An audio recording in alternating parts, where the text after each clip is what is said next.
For most of human history, you are not alone. Not as a species.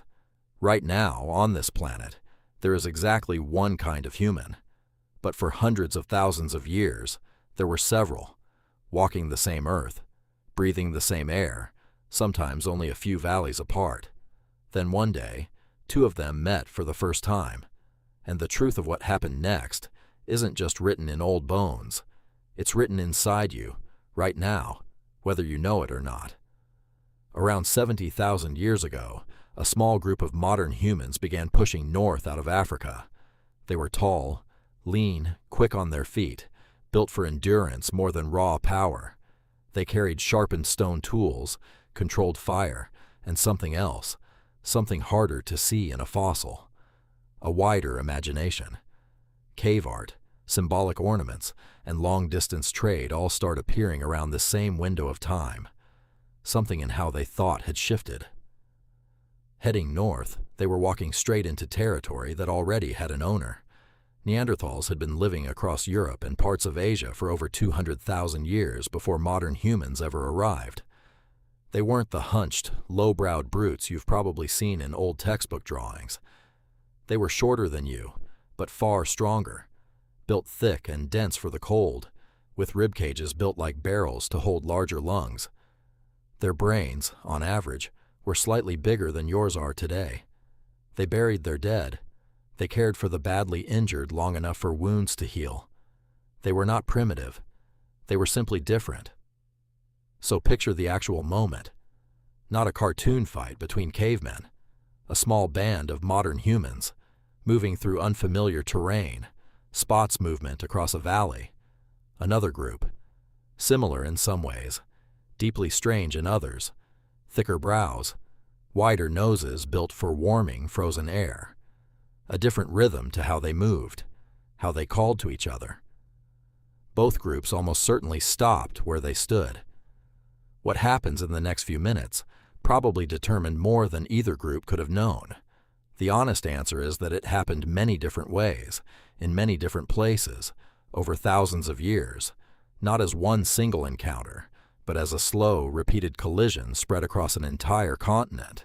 Sometimes it likely ended in violence, two groups competing for the same herd of animals, the same cave shelter, the same riverbed, with the losing side simply not surviving the encounter. Territory and resources don't share well between rival groups, and there's no reason to assume every meeting went peacefully. But not every meeting ended that way. Some clearly didn't. Because if it had, you wouldn't be carrying what you're carrying right now. Inside your own DNA, if your ancestry traces outside of Africa, is a small percentage of Neanderthal genetic material. Not metaphorically, literally, physically, present in the cells of your body at this exact moment. Somewhere, sometime, a modern human and a Neanderthal had children together. Not once, many times, in many places, across thousands of years of overlap. That's not a footnote in the story. That is the story, which means somewhere in that first true meeting, or in one very much like it, alongside the fear and the tension and the very real possibility of violence, there was also curiosity, attraction, maybe even something close to trust, built slowly, meeting by meeting, generation by generation, between two different kinds of human learning to share the same world. For tens of thousands of years, both groups managed to coexist.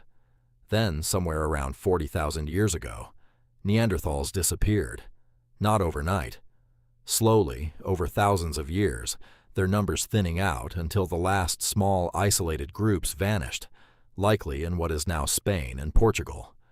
Modern humans, meanwhile, kept spreading, kept growing, kept adapting, until they were the only kind of human left standing anywhere on Earth. Why did one survive and the other didn't? Nobody can say for certain, and that uncertainty matters more than a clean answer would. It probably wasn't a single dramatic cause. A slowly shifting climate that modern humans adapted to more easily. Larger, more flexible social networks that let modern humans share resources and information across greater distances. Small population sizes for Neanderthals that made them more vulnerable to any disruption at all. Possibly, in places, direct conflict. Almost certainly, a mix of all of it, stacked slowly across thousands of years until an entire species simply couldn't hold on any longer. Here's the part that should sit with you. This wasn't a clean replacement, one species erasing another and moving on. It was an absorption. Neanderthals didn't fully vanish. They were folded into what came next, quite literally, gene by gene, into the population that eventually became every human alive today. So the next time you feel a flash of stubbornness that seems to come from nowhere, or unusually pale skin reacting to a cold morning, or even certain immune responses your body mounts against specific illnesses, you are looking at faint traces of that first meeting. Two different kinds of human, standing across a valley from each other, deciding, moment by moment, whether to fight, to flee, or to come closer. You are not alone, and you never really have been. Right now, in your own body, more than one kind of human survives at once, carried forward from a meeting that happened so long ago nobody remembers it happening at all, except that you are still here to prove that it did.